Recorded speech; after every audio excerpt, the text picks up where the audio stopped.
These pictures from a TV commercial from a major shock absorber company graphically show the benefits of new shocks when it comes to decreasing braking distance. In fact, it's been estimated that at 30 miles an hour, with just one worn shock absorber, braking distance could be increased by 2 meters.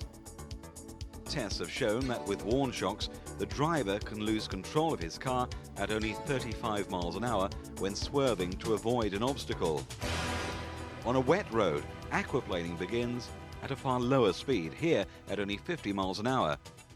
And at night, the bouncing caused by worn shocks will cause dazzling of oncoming vehicles. All these are proven facts, but it's amazing how little the average motorist knows about shock absorbers. Great big chunks of rubber, presumably. Something on a car, isn't it? Well, it's a piece of metal that goes up and down inside itself. I haven't a clue. It's like a big spring on the vehicle. Is it when you mean, like when you get the airbags that come out of steering wheels? A shock absorber is something that is in the spring area of the car. Not really. On the underside to do with the wheels? Good gracious, no, I've never seen one in my life. Well, we've got some customers having their shocks actually tested back here, so some people know what a shock absorber is. But why is it, Michael, people don't even care about them? Shock absorbers, out of mind, out of sight. We did a survey last year where we tested 11,000 vehicles, and even though we suspected it, we were amazed to find that 1 in 4 cars were driving around with worn shock absorbers on the public highways. Members of the public don't realise how safety critical a shock absorber is, and they don't realise it's failed. The motor industry should advise the customers a lot better. Unless you tell somebody, how are they supposed to know? And likewise, the MOT test is insufficient on testing shock absorbers. Well, what are the actual rules there, the MOT? The MOT says that if a shock absorber is leaking oil excessively, what does that mean? Your interpretation of that would be different to mine. Did you find that some people are a little bit reluctant to change them because they don't quite understand what they do and you can't see them? Are a bit reluctant, yes, but I mean, if you show them a leaking one, they change them no problem at all. It's when they're not leaking and you just tell them that they're worn and there's no signs of it, that's when they're a bit reluctant, you know. We've had a couple on the Maestros and Montego Rays where they've actually snapped off, you know, and they didn't realise what it was until we told them about it. People sometimes come in and they don't realise that there is different types of shock absorbers, and when you try and explain the benefits of the more expensive ones, they don't realise. We use industry groups in the UK and the TUV in Germany. We take vehicles out on specially prepared test tracks with worn shock absorbers and with new shock absorbers. We've actually proved that a worn shock absorber increases braking distance.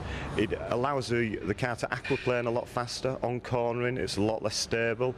I mean, one of the most common things with a worn shock absorber, it's much more difficult ergonomically to drive a car. People get tired a lot quicker and people fall asleep on the motorways, etc. A shock absorber is a critical safety item. The tests we did were to try and understand what people feel in the car, the effects of worn shock absorbers on a car, how it affects people. It affects people in many ways. It makes a car harder to drive if the shock absorbers are worn.